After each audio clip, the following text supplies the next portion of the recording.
Graça e paz, irmãos.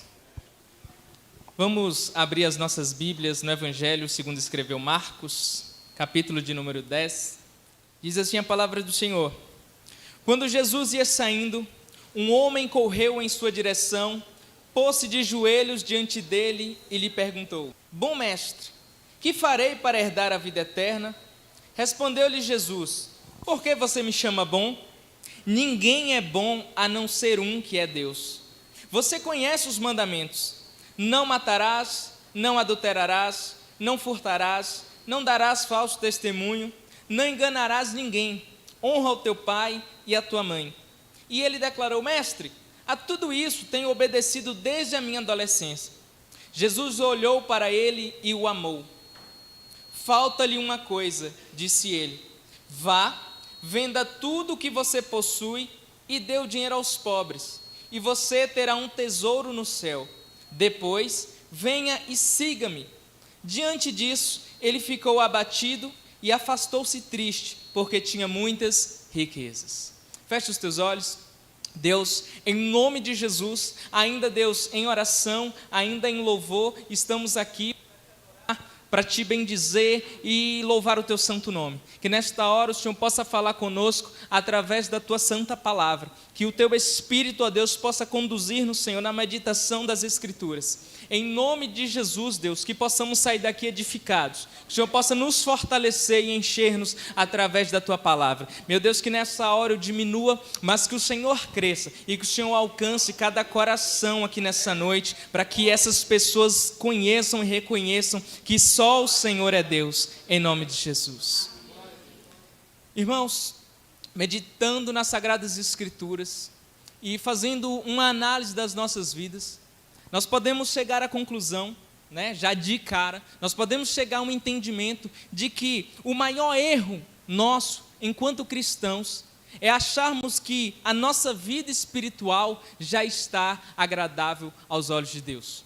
O maior erro que um cristão ele pode cometer é achar que já está tudo feito, que já se alcançou o nível máximo de espiritualidade que agrada aos olhos de Deus, que agrada ao coração de Deus. Mas quando nós olhamos para as Escrituras, nós vemos que enquanto estivermos aqui, nesta terra, neste corpo corruptível, estamos sujeitos ao pecado. Estamos sujeitos às falhas, estamos sujeitos a decepcionarmos ao Pai, ao Criador. Então, irmãos, enquanto cristãos, falando de nossa vida espiritual com Deus, falando de sermos cristãos, nós precisamos melhorar todos os dias. Nós precisamos lutar todos os dias. Nós precisamos doar o nosso máximo. Nós precisamos nos estar afastados do caminho. Nós servimos um Deus que tem um padrão de justiça muito mais elevado do que o nosso. Nós servimos um Deus que tem leis, que tem princípios, que tem orientações que são muito mais tangíveis daquilo que nós sabemos e daquilo que nós conhecemos. Então, vivemos hoje numa época difícil. Vivemos hoje no final dos tempos. Vivemos hoje numa época em que falsos evangelhos estão sendo aí disseminados. Falsos evangelhos estão sendo pregados, evangelhos esses que não são o verdadeiro evangelho de Cristo, que não são a verdadeira palavra do Senhor. E esse evangelho, o que é que ele diz? Esse evangelho, ele diz que nós podemos servir a esse Deus que é verdadeiro, a esse Deus que é justo de qualquer forma. Que nós podemos adorar esse Deus de qualquer jeito, que nós podemos simplesmente vir à igreja algumas vezes durante o mês no domingo e está tudo bem, e está tudo ótimo. Mas, porém, quando nós vamos meditar na palavra, quando nós vamos buscar o Senhor, nós encontramos que esse Deus, ele é um Deus santo, ele é um Deus puro, ele é um Deus imaculado, e esse Deus requer de nós algumas exigências para que nós o sirvamos. Esse Deus, que é o Deus criador de todas as coisas, ele exige alguns requisitos de nós. Esse Deus, ele quer que nós, como verdadeiros cristãos, tenhamos um comprometimento com os seus princípios. Amém? E aí nós vamos ao texto que nós lemos aqui.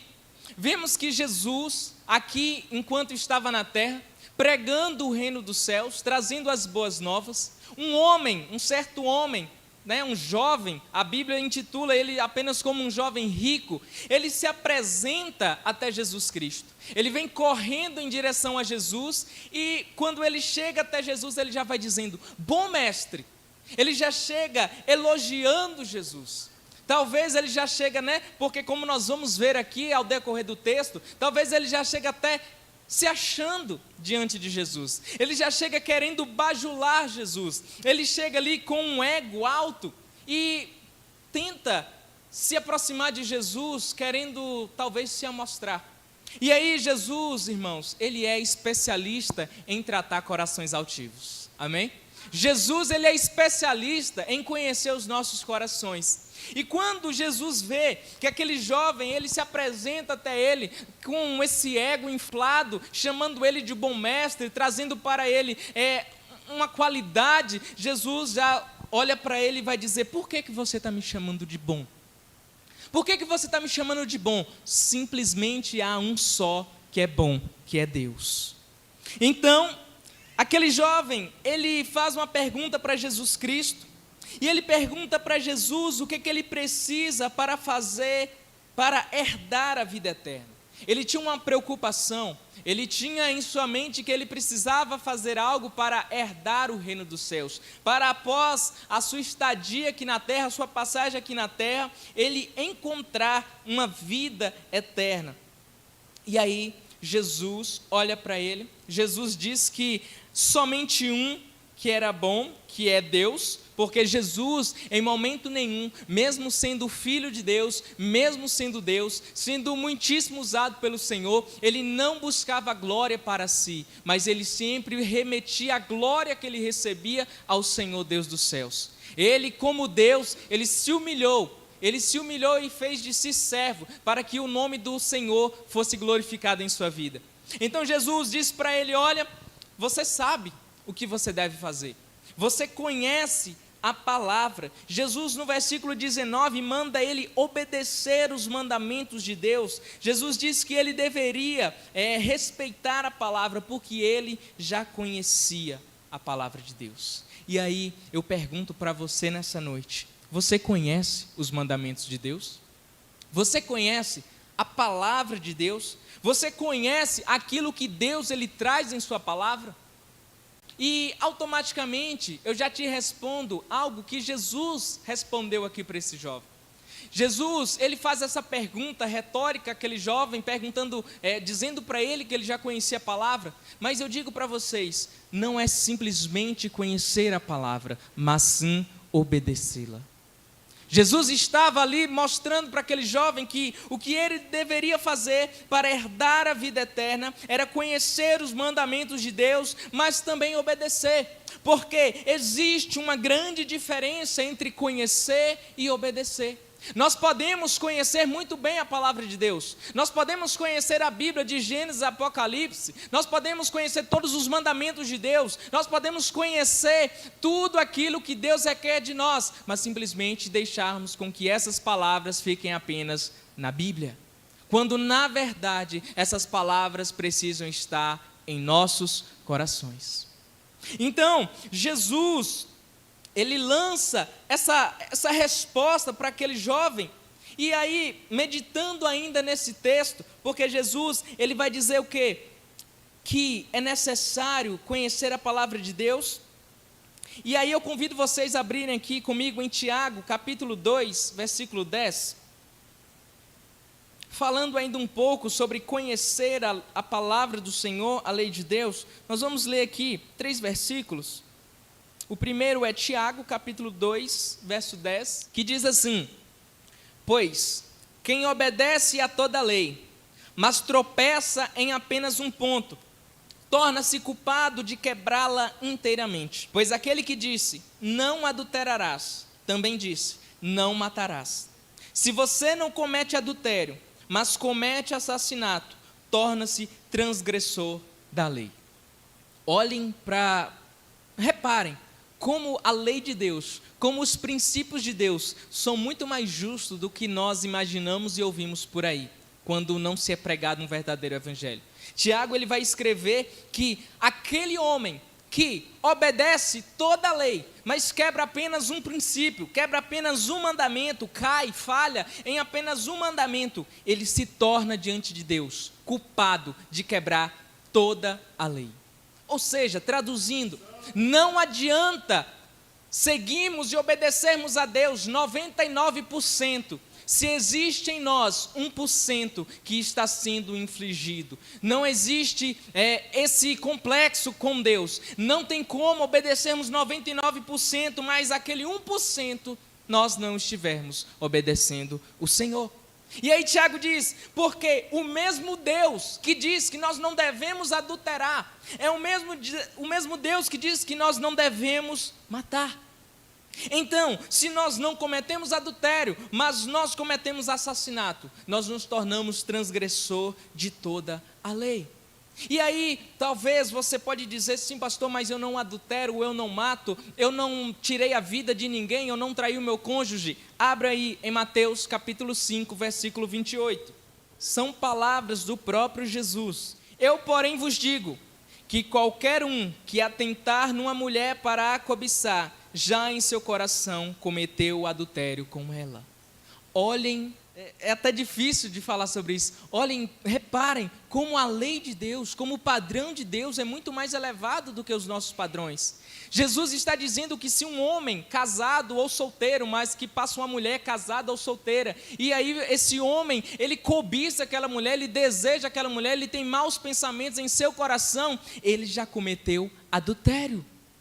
Não é necessário ter uma relação completa, sexualmente falando, com essa mulher para que um adultério seja cometido. E quando nós dissemos homem, também vale para a mulher, porque aqui Jesus está dizendo num todo. Então, Jesus já está dizendo que se nós cobiçamos uma mulher, em nosso coração, já cometemos adultério. Se uma mulher cobiça um homem, em seu coração, ela já comete adultério. O terceiro versículo está em 1 João, capítulo 3, verso 15. Diz assim a palavra do Senhor: quem odeia seu irmão é assassino, e você sabe que nenhum assassino tem vida eterna em si mesmo. João está dizendo que se em algum momento das nossas vidas, nós no nosso coração tivermos ódio de alguém, é a mesma coisa diante de Deus que tenhamos tirado a vida dessa pessoa. E aí nós analisamos a nossa vida, lá no primeiro versículo de Mateus 5, 28, talvez, de Tiago capítulo 2, versículo 10, talvez você possa dizer, mas eu nunca matei alguém, mas eu nunca cobicei. Aqui, olha o padrão de Deus, eu nunca adulterei. Talvez você pode nunca ter cometido o ato do adultério em si, completamente, mas você talvez pode ter cobiçado alguém, um cônjuge de alguém, e você vai estar cometendo adultério no seu coração.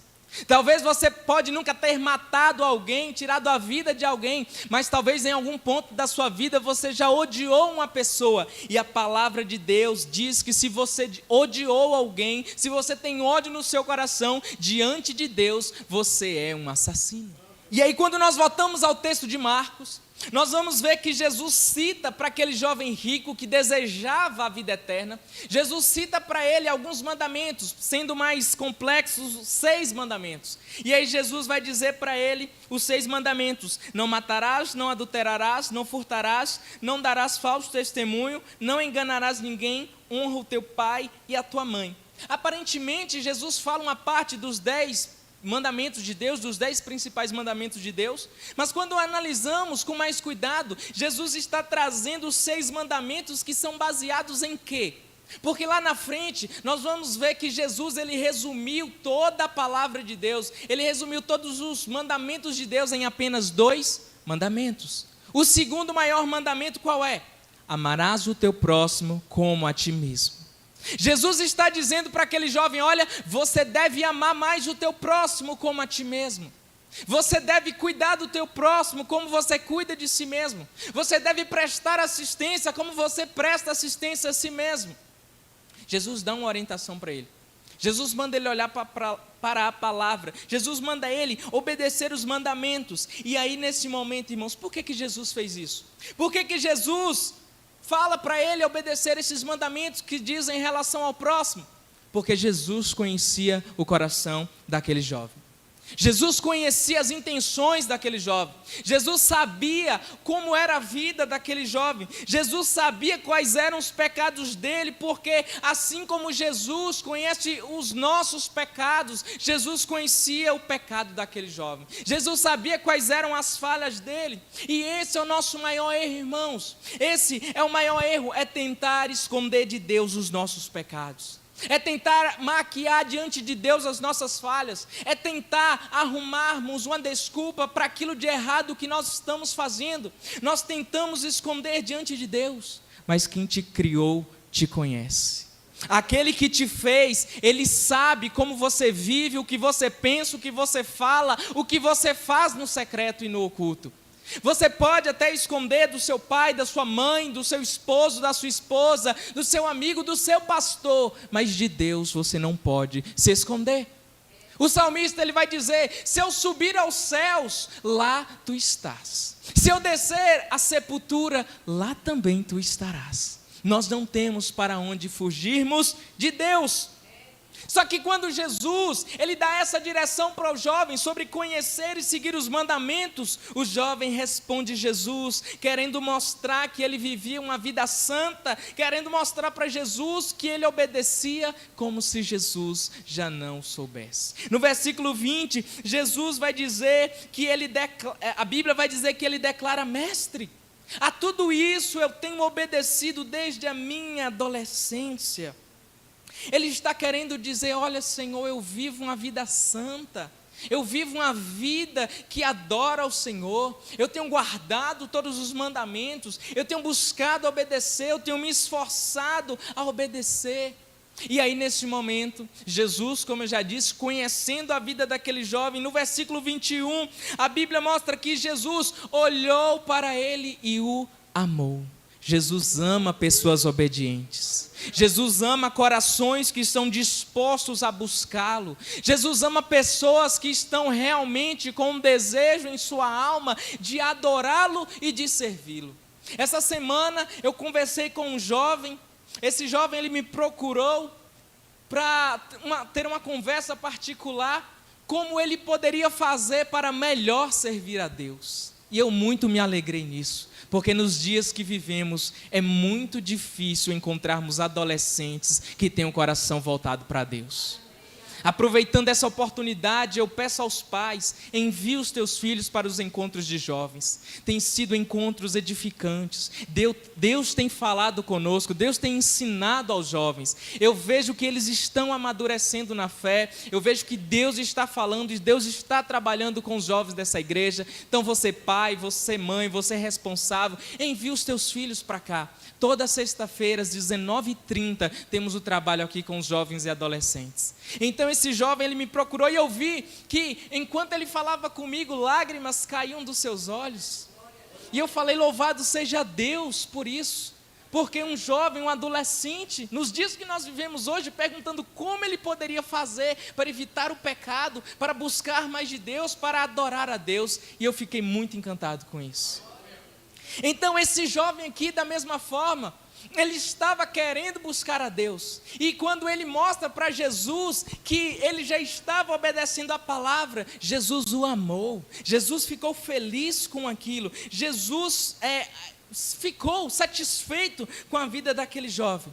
Mas a continuação do versículo mostra que Jesus olha para ele, e eu tento imaginar na minha cabeça os olhos serenos de Jesus, os olhos pacientes, os olhos amorosos, olhando para o fundo da alma daquele jovem. Jesus vai dizer: falta-lhe uma coisa.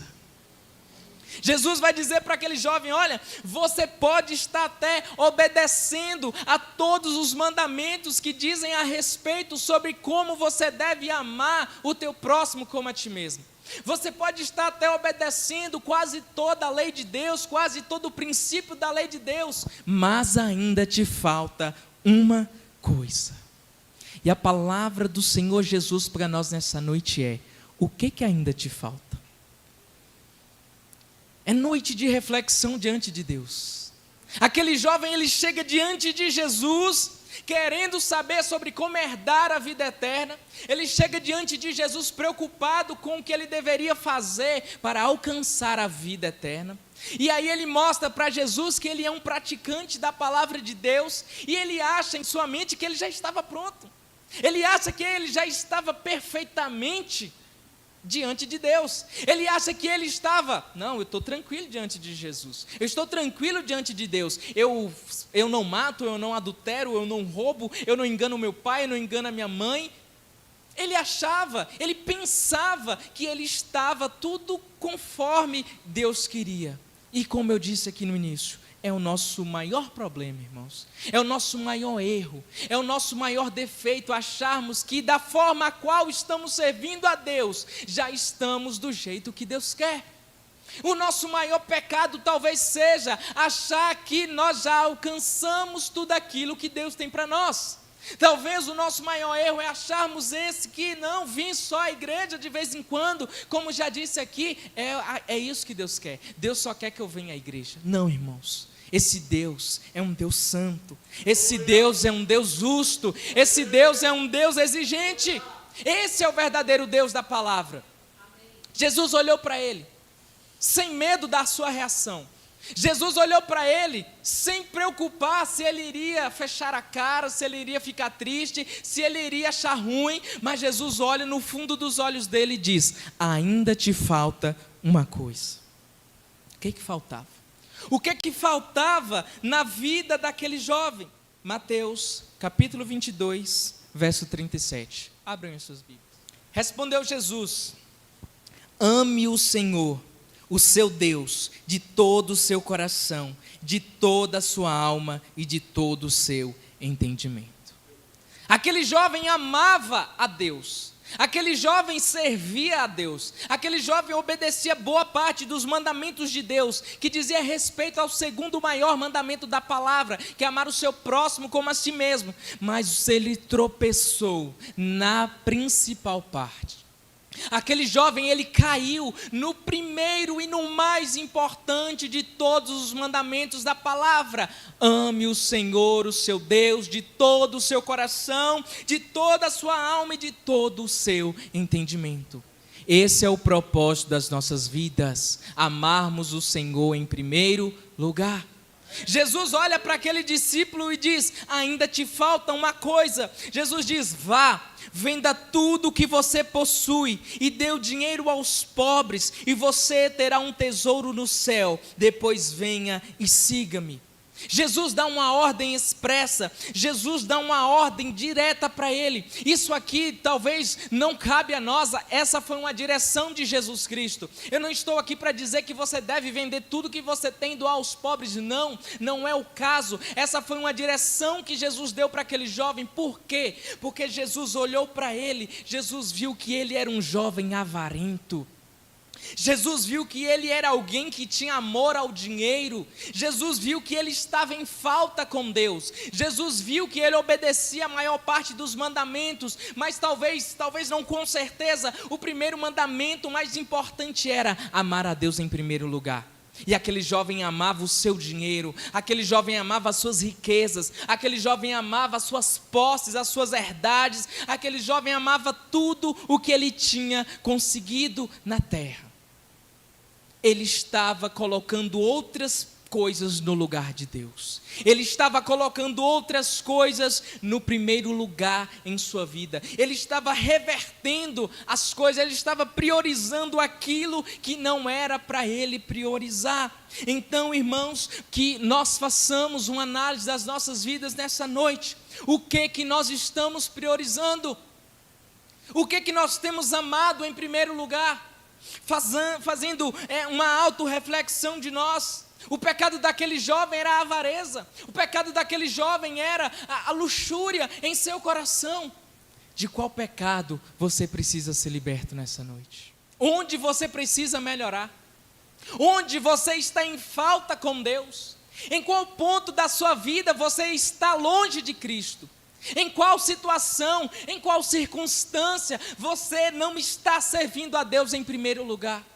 Aquele jovem, ele estava fazendo quase tudo perfeitamente, estava servindo a Deus em boa parte da sua vida, mas estava pecando em não amar a Deus. Nós sempre precisamos melhorar. Nós sempre precisamos fugir de algum pecado. Nós sempre precisamos estar diante de Deus com o nosso coração reconhecendo o nosso estado de pecaminosidade. Nós precisamos ser sinceros com Deus. Talvez se aquele jovem ele chegasse diante de Jesus e reconhecendo os seus pecados, a conversa teria sido diferente. Jesus, irmãos, ele é tão maravilhoso, ele é tão amoroso, ele é tão nosso Salvador, que ele está preocupado com o rumo das nossas vidas. Jesus chega para aquele jovem e faz uma proposta. Olha o que Jesus disse para ele: vá, venda tudo que você possui e dê o dinheiro aos pobres. Jesus coloca diante dele uma proposta. Jesus fala: olha, abra mão do dinheiro terreno que você tem. Vá, se desfaça de tudo. Venda casa, venda fazenda, venda gado, venda terras, venda tudo o que você tem. Reúna o dinheiro, saia pelas ruas e divida com os pobres. Dê tudo a eles, divida, reparta, dê aos pobres todo o dinheiro que você tem. Mas Jesus vai dizer: e você terá um tesouro nos céus. Você terá um galardão no reino dos céus. Olhem o que Jesus estava propondo para ele. Qual será dos dois tesouros que valia mais? O tesouro aqui da terra ou o tesouro dos céus? O que será que compensava mais ter guardado em si o dinheiro que talvez poderia acabar, minar, os ladrões roubarem, como o próprio Jesus disse? Ou um tesouro nos céus, onde a traça não corrói, onde o ladrão não rouba nem mina, e um tesouro que vai permanecer para toda a vida eterna. Jesus coloca diante dele uma proposta. Jesus está dizendo: eu te dou uma alternativa. Eu coloco diante de você o abrir mão de tudo que você tem aqui para conquistar algo muito mais valioso. Só que a proposta de Jesus não para por aí. Jesus continua o versículo dizendo: depois venha e siga-me. Jesus não está nos chamando simplesmente para um culto de domingo, mas Jesus está nos chamando para um relacionamento íntimo e profundo com Ele, que vai durar para toda a eternidade. Jesus quer que você faça parte da família dele, irmãos. Jesus quer que você tenha amizade com Ele.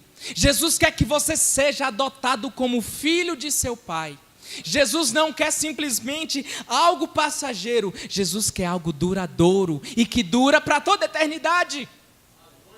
Olha a proposta de Jesus. Jesus disse: olha, eu não quero simplesmente estar aqui agora com você, mas eu quero caminhar com você, eu quero estar com você, e eu quero que você more comigo para toda a eternidade.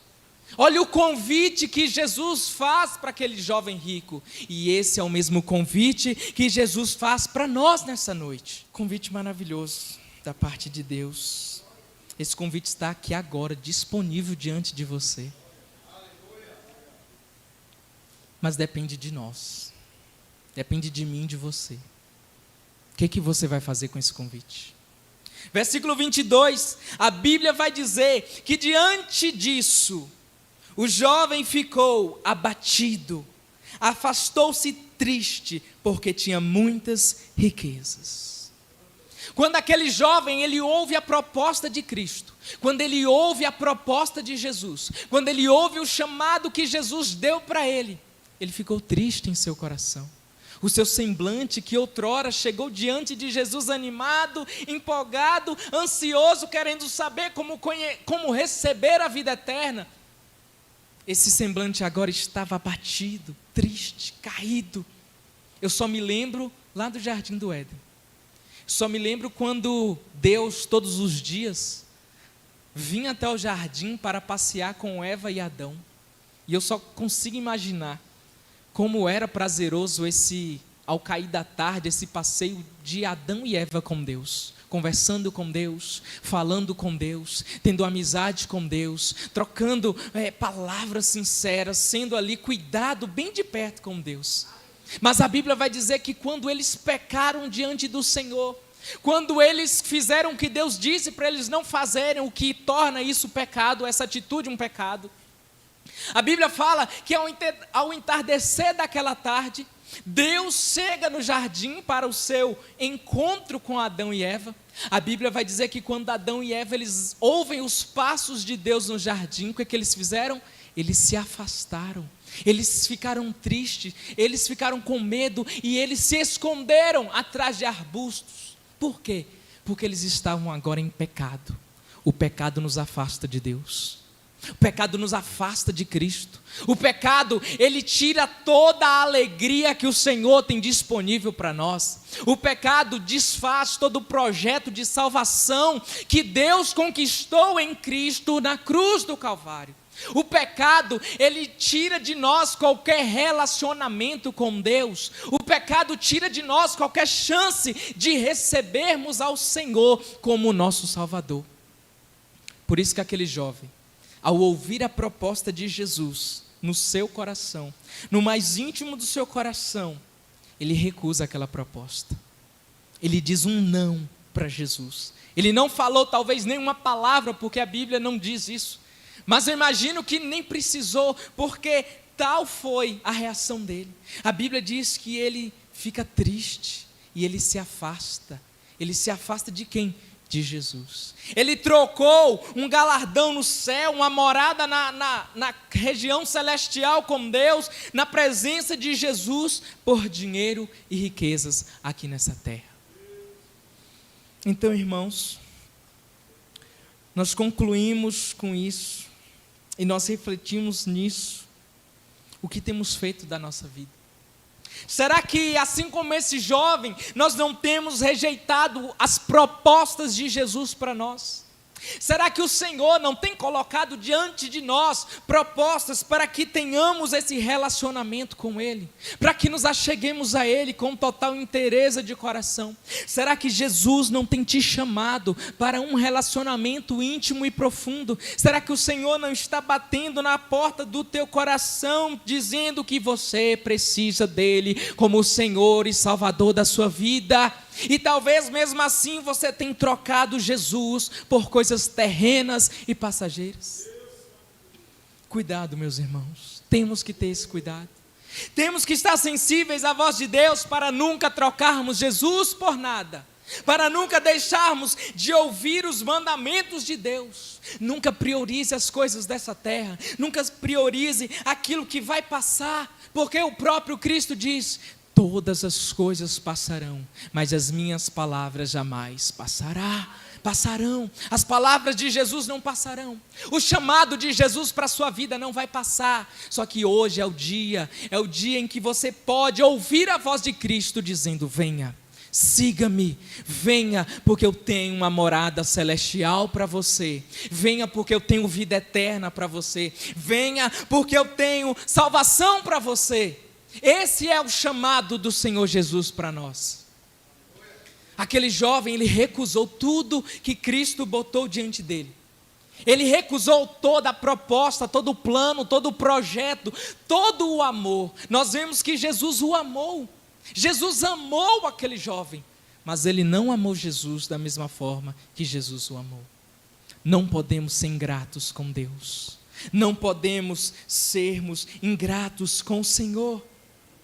Sabe, irmãos, Jesus Cristo, Ele quer nos dar uma nova identidade, Ele quer nos dar uma nova vida. Para aqueles que já foi adotado na família de Deus, você já é filho, você já é filha. Que vivamos como filhos, que vivamos como filhas de Deus. Que vivamos não como homens e mulheres deste mundo caído, pecaminoso, mas que vivamos como verdadeiros adoradores, como verdadeiros homens e mulheres que vão habitar na Nova Jerusalém. Que vivamos de uma vida de santidade diante de Deus. Não uma vida de parcialidade, onde apenas alguns mandamentos fazem sentido, mas outros podem ser descartados. Que vivamos uma vida verdadeiramente diante do Senhor, prostrado diante de Deus, reconhecendo a nossa pequenez e dizendo: olha, Senhor, eu estou aqui para que o teu nome seja glorificado. Mas talvez você ainda não tomou essa decisão por Cristo. Talvez você ainda não ouviu latente como hoje você está ouvindo esse chamado. E hoje o Senhor te dá uma oportunidade para que você se aproxime diante dele dizendo: eis-me aqui, Senhor. Deus quer te dar uma nova identidade. Eu me pergunto, quem era aquele jovem? Qual era o nome dele? De que cidade ele era? Onde ele morava? Qual a idade dele?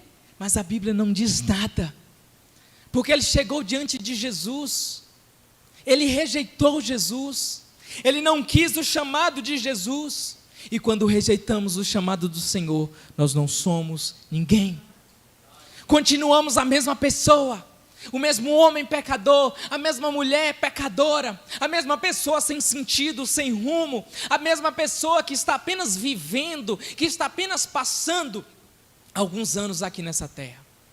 Mas quando nós ouvimos a Cristo, quando nós ouvimos o chamado do Senhor, quando nós reconhecemos que sem Ele nós não somos ninguém, Ele nos aceita, Ele nos lava, Ele nos redime, Ele nos purifica, Ele muda a nossa história, Ele nos dá um novo nome, Ele nos dá uma nova vida, e todas as coisas velhas se passaram e tudo se faz novo. Jesus tem uma nova vida para nós, irmãos. E aqui nessa terra é apenas o começo de tudo que está por vir. Existe muito mais de Deus para nós. Mas quando rejeitamos Jesus, a Bíblia vai dizer que aquele jovem, ele se afastou triste porque tinha muitas riquezas. E não diz nada sobre ele. Quem sabe, se ele não tivesse ouvido o chamado do Senhor, ele não teria sido um grande profeta. Quem sabe se ele não tivesse ouvido o chamado de Jesus, fizesse tudo o que Jesus havia dito a ele, talvez se ele não tivesse seguido Jesus, ele não seria um dos 12 discípulos de Cristo. Como assim? O que aconteceu com aquele que traiu Jesus? Ele se suicidou. E a Bíblia mostra o quê?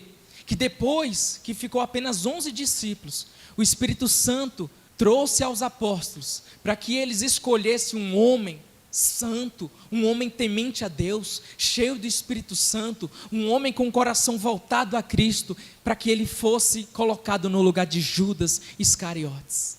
Será que se aquele jovem rico não tivesse se prostrado diante de Jesus, aceitado a salvação de Cristo, ele não teria sido um dos 12 apóstolos? O que Deus tem para você nessa noite? Quem Deus quer que você seja?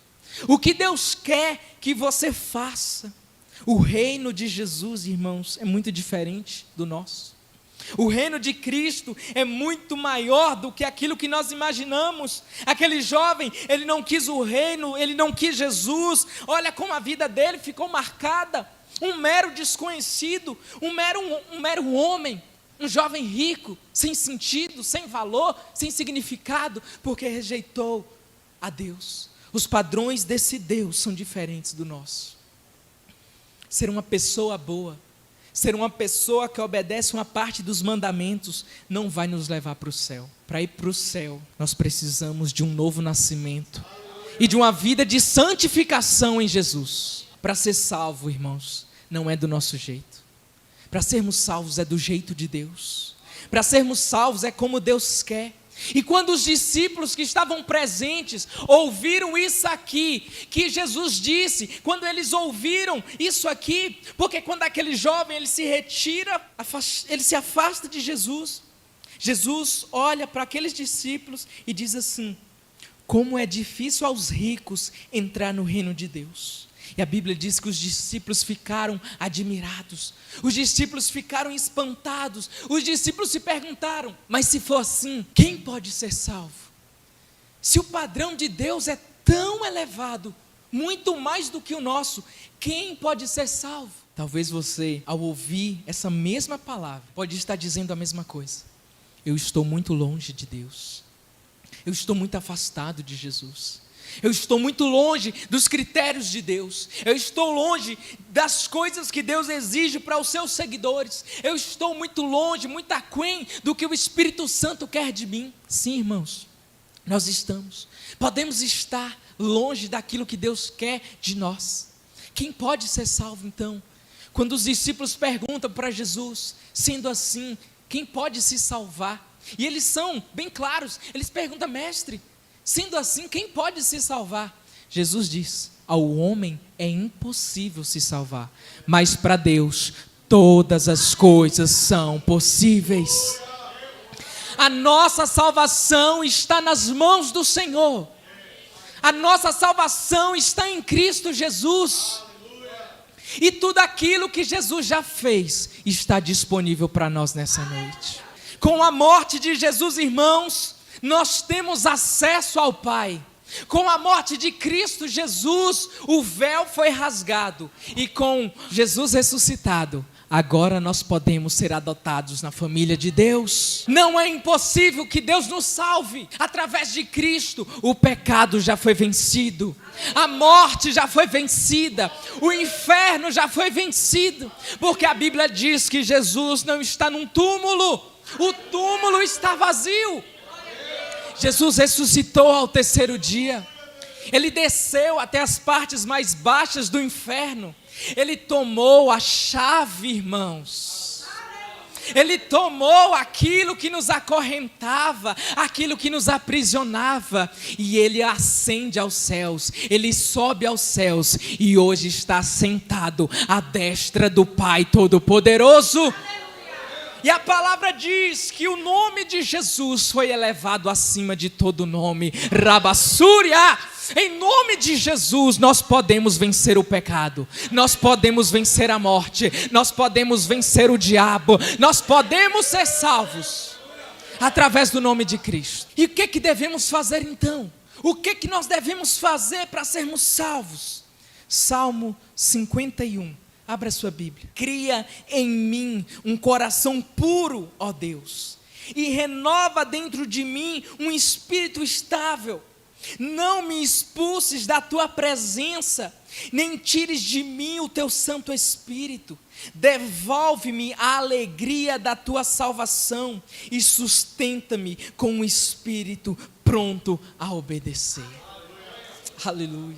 Isso aqui é forte demais, irmãos. Cria em mim um coração puro. O nosso coração é maldoso, o nosso coração é enganador, o nosso coração, ele é cheio de coisas ruins. Somente Deus pode nos dar um coração puro. Somente Deus pode nos dar um coração bom. Somente Deus pode nos purificar, tirar de nós tudo que é perverso, tudo que é pecaminoso. E Davi, ele entendeu isso, e ele diz, Deus, me dá um coração puro. Nós podemos falar isso com Deus, nós podemos orar dessa mesma forma com Deus, pedindo Deus que nos dê um coração melhor. E aí Davi, ele vai dizer, e coloca, e renova dentro de mim um espírito estável. Nós muitas vezes ficamos perambulando, uma hora cremos em Deus, uma hora não cremos em Deus, uma hora nós estamos de forma santa diante do Senhor, outra hora estamos afastados diante de Deus, uma hora nós queremos mais de Deus, outra hora já não queremos mais nada de Deus. Nós não podemos ser assim, meus irmãos. Davi, ele diz, me dê um espírito estável, renova dentro de mim um espírito estável. Podemos dizer, Deus, muda o meu caráter, transforma o meu caráter como o caráter de Cristo. E aí ele diz, não me expulses da tua presença. Irmãos, se nós estivermos longe da presença do Senhor, irmãos, aquele jovem, ele saiu, não foi Deus, não foi Jesus que o expulsou de sua presença, ele preferiu com as suas próprias pernas se afastar do Senhor. Será que nós temos nos afastado de Cristo? Será que nós temos deixado o nosso relacionamento com o Senhor por coisas vãs, por coisas passageiras, por coisas pequenas? Será que nós temos deixado de congregar e receber aqui um espírito estável, um coração puro? Deus tem feito grandes coisas em nosso meio. Deus tem trabalhado no meio dessa congregação, no meio do seu povo. Já faz alguns meses que Deus está nos movendo, nos chamando para um relacionamento mais profundo. Eu estava falando com os jovens aqui na sexta-feira. Eu não sei como os irmãos estão, mas todas as vezes que eu venho até esta igreja, eu sinto Deus falando comigo e me chamando para uma vida de santificação, para uma vida em sua presença, para mergulhar em sua glória. Deus tem falado conosco. Domingo passado nós estávamos no batismo lá em Riacho de Santana. Irmãos, quem não foi, perdeu, porque até hoje eu sinto alegria só de lembrar como foi um dia maravilhoso na presença de Deus, como foi gratificante estarmos unidos como igreja diante do Senhor. E Davi, ele está dizendo: não me expulses da tua presença. A melhor coisa que nós podemos ter aqui nessa terra caída é a presença do Senhor. E o nosso maior medo deve ser esse aqui, ó: nem tires de mim o teu Santo Espírito. Se Deus tirar de nós o Espírito Santo, irmãos, o que vai sobrar de nós? Se Deus, que está nos chamando, que está nos convidando, que está insistindo, em algum momento dizer: olha, eu não vou mais insistir com você e vou tirar de você o meu Espírito, o que vai acontecer da sua vida? Davi tinha esse medo. Não tires de mim o teu Santo Espírito. E ele diz: devolve-me a alegria da tua salvação. Não existe alegria maior do que saber que somos salvos em Cristo Jesus. Essa alegria da salvação o dinheiro não dá, as festas não dá, a bebida não dá, a droga não dá, o adultério não dá, o pecado não dá. A alegria da salvação somente Deus pode dar. Essa alegria não é uma alegria terrena, não é uma alegria passageira, é uma alegria celeste, é uma alegria duradoura, e Deus tem essa alegria para você. Davi sabia disso, e ele dizia: sustenta-me com um espírito pronto a obedecer. Jesus só pediu uma coisa para aquele jovem rico: obedeça, siga-me, ande comigo. Davi entendeu esse propósito: me dê um espírito pronto a obedecer. É isso que nós precisamos. Obediência a Cristo nos dá a salvação, e a nossa salvação nos faz filhos de Deus. Fique de pé nessa noite.